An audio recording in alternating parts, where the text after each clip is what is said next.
They've slashed it to the bone. They've destroyed it all. Yeah, so buckle up. Here we go. Cost of living.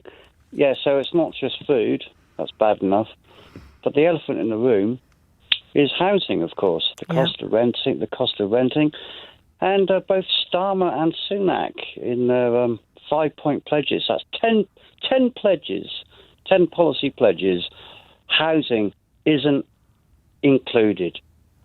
Isn't that just wicked? But the fact that housing doesn't even come in their top 10 of priorities for this country. Well, they've thrown the towel in, haven't they? They have. They've thrown the towel in. Did you know the average Brit, right, spends 70 to 80% of their salary on renting?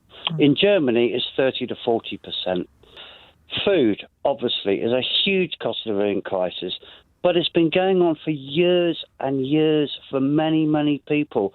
I watched an episode of Have I Got News for You the other day on Dave from 2015, and they were banging on about the cost of living crisis.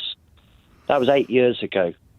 Okay, it's been going on for many, many years. The trouble is, for the last 13 years, we've had a government, we've had an ideology in this country that they think that they can run the country on the cheap, so they slashed everything to the bone, all across the criminal justice system, the public sector, doctors, nurses. Well, and you mentioned Labour mental health. Yeah, we talked about that yesterday. You mentioned Labour in the same breath, John. And I mean, it's your guess is as good as mine as to whether they will live up to what they say they'll do. But they set out less than a year ago a plan for more council housing and for devolution of power over that to councils as well. Yeah, they all talk a good game, but I think it's been deliberate policy. But why? Because it causes more problems than it solves. Exactly. Of course it does. But did you ever wonder, that maybe they've got skin in the game, that maybe a lot of these MPs are private landlords themselves, so they want to keep the demand high and the supply low? It's been a fatuous policy for the last 40-odd years. See, that was when the rot set in 40-odd years ago, when the Thatcher and her Tories came along and basically regarded housing as an investment rather than a home. Okay? Yep. An investment rather than a home. And ever since, right, successive British government policies have been geared towards that. They've kept the supply low, the demand high, they've kept rents high, mortgages high, housing prices have gone through the roof. And they haven't built enough housing. And what Thatcher did, it wasn't so much she sold off the council housing. Yeah, they'd never replaced it. She did not allow councils to build. With all that extra money they were coming in from selling off all that social housing. That was the first big crime. Yeah. Of the last 40 years.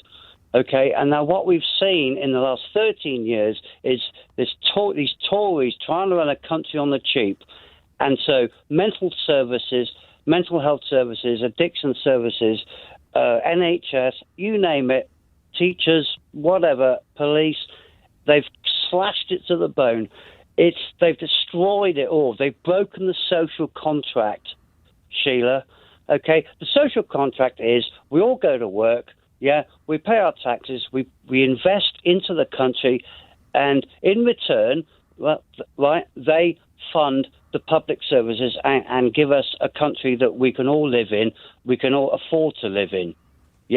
And they've broken that social contract, and this is the problem. And now here we are, 13 years on, and we've got these dreadful, dreadful people, very few of whom should be anywhere near the levers of power. And if Labour came in, let me ask you this, if Labour came in and said, right, John, in order to properly fund the NHS and to build 300,000 homes, let me finish, 300,000 homes a year, and other commitments that I'm sure are necessary as well, child mental health, for example, we're going to need to put, penny on the pound. Yes, penny or two on the pound, exactly. You'd accept that? Yeah, exactly. Well, I'm on disability. Okay, I'm on about £8,000 or £9,000 a year. That's what I have to live on, and I'm hearing the affluent middle classes. They're ringing up and saying they're struggling on 100,000. I mean, yeah, you live in my shoes, mate. Do you know what I mean? Yeah. But apart from that, what I was going to say is that, Scandinavian countries, many countries across Europe, they have higher taxes, but they have They have a better standard of living, yeah. They have better public services. What they do with their standard of living, I suppose, is up to them, but they have better public services for sure.